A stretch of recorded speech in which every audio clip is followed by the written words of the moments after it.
1386 წელს თემურლენგმა არაერთი და არა მარტო ამ წელს, არაერთი უბედურება შეამთხვია საქართველოს. და ერთ-ერთი იყო სწორედ ქვათახევის მონასტერში უამრავი ადამიანი მოწამეობრივად აღესრულა ქრისტეს ერთგულების გამო. გუშინდელი დღე იყო კიდევ გარეჯის უდაბნოში 6000 ადამიანი, წარმოიდგინეთ. აღდგომა ღამეს, აღდგომა დილით, გამთენიისას. ეს იყო 1616 წელი.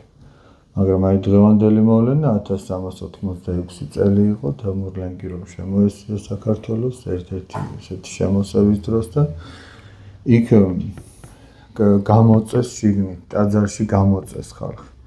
იქ იყვნენ სამღვდელოებიც, იყვნენ მონაზვნებიც, იყვნენ საერო ხალხიც, შეკრებილები. და უარი არ თქვეს ქრისტეს ერთგულებაზე.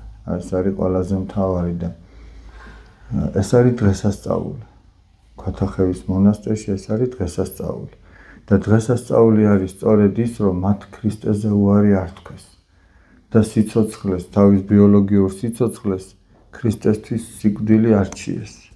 და მოწამეთა განწყობა სწორედ ეს არის, რომ სიცოცხლე ქრისტეს გარეშე ეს არის სიკვდილი. და სიკვდილი ქრისტეს გულისთვის ეს არის სიცოცხლე. აი მათი განწყობა ეს არის. მოწამეთა განწყობა ეს არის. და ზოგადად ქრისტიანი ადამიანის განწყობაც ეს უნდა იყოს, რომ ნებისმიერი რამე, რაც მე ქრისტეს მაკარგვინებს, რაც მე სინდისთან პრობლემებს მიქმნის, ეს არის სიკვდილია ჩემთვის. და ყველაფერი ის უნდა ნაგავად ჩათვალოს ადამიანმა, რაც ჩვენსა და ქრისტეს შორის დგება. ამ ურთიერთობამ, იმიტომ რომ ჩვენ თითქოს ვფიქრობთ, რომ აი ეს რაღაცა ნივთი მე ბედნიერებას მომანიჭებს და ამის გულისთვის მე სინდისის საწინააღმდეგო საქმეს ვაკეთებ. და სინდისი თუ და ეს არის, სინდისთან თუ პრობლემა მაქვს, მე უკვე ეს ნივთი ბედნიერებას ვეღარ მანიჭებს. ის ძალიან დროებითი სიხარულია და არ შეიძლება ეს სიხარული სიხარულად ითქვას. რაღაცა ნივთის მიერ მონიჭებული სიხარული. ყველაფერს მაშინ ეძლევა მნიშვნელობა და ფასი, როდესაც მე სინდისთან პრობლემები არ მაქვს. როდესაც სინდისი დამშვიდებულია. როდესაც აი ამ ნივთის მოპოვების გამო მე ვიცი, რომ ასე იგი არავინ არ დაზიანებულა. არავინ ნაწყენი არ დარჩენილა. არავინ უკმაყოფილო არ არის.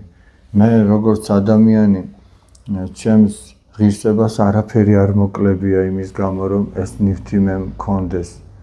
და თუ აქედან არაფერი არ ფუჭდება, კი ბატონო მქონდეს და ამითიც გავიხარო. აქ არანაირი პრობლემა არ არის, მაგრამ თუ ამ ნივთის გამო რაიმე ფუჭდება სულიერი, არა? მაშინ ეს გამოდის, რომ მე ქრისტეზე უარს ვამბობ აი ამ ნივთის გამო.